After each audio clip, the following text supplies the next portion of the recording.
तो आपने बताया वैश्विक स्तर पे, आपने बताया एक तो एक प्रदूषण है कि कार्बन डाइऑक्साइड, ठीक, इसकी सब लोग बात करते हैं, CO2, जिससे तापमान बढ़ा है।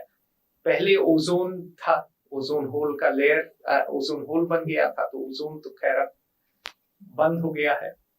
और आपने दूसरा बताया प्लास्टिक, कि प्लास्टिक अब हर जगह पहुंच चुका है।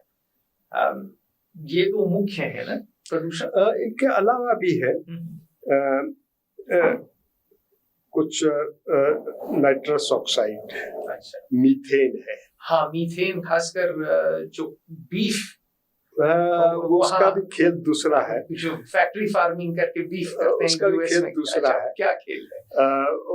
मीथेन का खेल बड़ा है। अच्छा, बताता हूँ, लेकिन आप पहले उस प्रश्न का पूरा दे दूं। सल्फेट्स है, सल्फेट्स, एरोसोल्स है। अच्छा, एरोसोल। और एरोसोल्स पे एक तो जो है मिट्टी के कण है, धूल कण है, दूसरे कार्बोनियस एरोसोल्स है जो इंडस्ट्री के कारण आते हैं, जिसमें कार्बन कंटेंट ज्यादा होता है। इन दोनों का प्रभाव अलग अलग है। तो एरोसोल्स जब वायुमंडल में होते हैं तो सूर्य की गर्मी को कम करते हैं, क्योंकि आच्छादन रहता है, और ये ऊपर नीचे होते रहते हैं। आपने देखा होगा कि जैसे पराली जलाने की समस्या, ये कार्बोनियस एरोसोल्स है ये।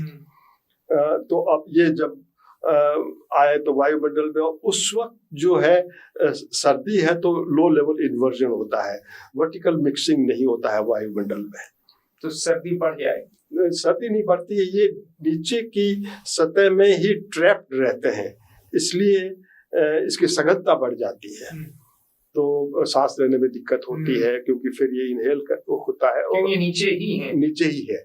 तो ये तो दिल्ली में यही दिक्कत आ रही है, पूरे इंडोगैंगेटिक प्लेन में हर जगह आ रही, हर जगह यही आती है।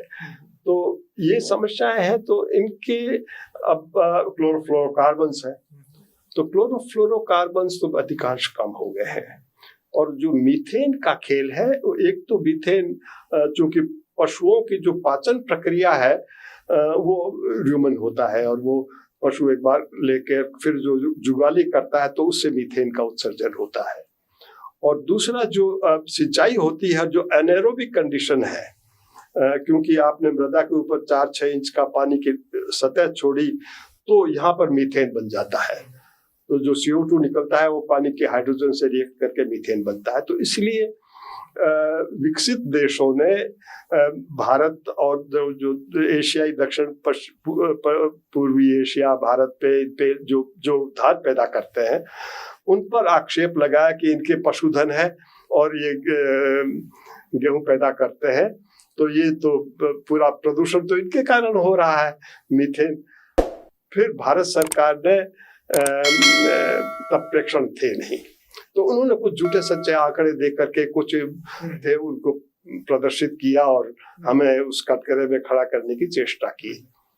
फिर हमारे संस्थानों ने कुछ प्रेक्षण स्थापित करके और ये सिद्ध किया कि ये समस्या जो आप बता रहे हैं वो नहीं है। मूल में तो समस्या की जड़ में आप लोग हैं, आपका उद्योग है, आपकी ऊर्जा की खपत जो जिस प्रकार आप कर रहे हैं वो है।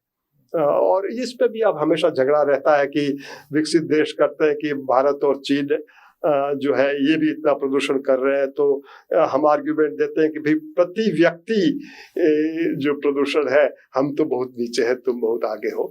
ये सब झगड़े तो चलते हैं, बट कुल मिलाकर के जो भी बात है, मूल में ऊर्जा की खपत जो है जितनी अधिक होगी प्रदूषण उतना ही अधिक होगा। और इस बारे में जो पेरिस एग्रीमेंट हुआ वर्ष 2015 में, तब ये तय हुआ था कि हम हरित ऊर्जा की पैदाइश बढ़ाएंगे, वृद्धि करेंगे, और हर एक राष्ट्र ने अपने लक्ष्य निर्धारित किए थे। भारत ने भी तब मुझे याद है 30 गीगावाट्स का लक्ष्य निर्धारित किया था, जो पिछले वर्ष हमने 25 ऑलरेडी पहुंच गए, 1-2 साल में 30 पहुंच जाएंगे। ये वर्ष 2030 तक के लक्ष्य थे, क्योंकि हमने सोलर, सूर्य ऊर्जा, जल ऊर्जा, वायु ऊर्जा, इस पर बहुत ध्यान दिया भारत सरकार ने। तो जितनी हरित ऊर्जा पैदा करेंगे, अब परमाणु ऊर्जा को इससे बाहर रखना चाहिए क्योंकि वो उसके अपने नुकसान है। हाइडल चूंकि बड़े बांधों से जनित होगी, अब लेकिन नई तकनीक आ रही है कि छोटे बहाव से भी ऊर्जा का पैदावार की जा सकती है, लेकिन भविष्य यहाँ पर है। इनमें भी चुनौतियां हैं, लेकिन क्योंकि ऊर्जा की खपत तो और बढ़नी है, कम होने वाली नहीं है, समय के साथ और बढ़ेगी। इस पर काफी ध्यान है।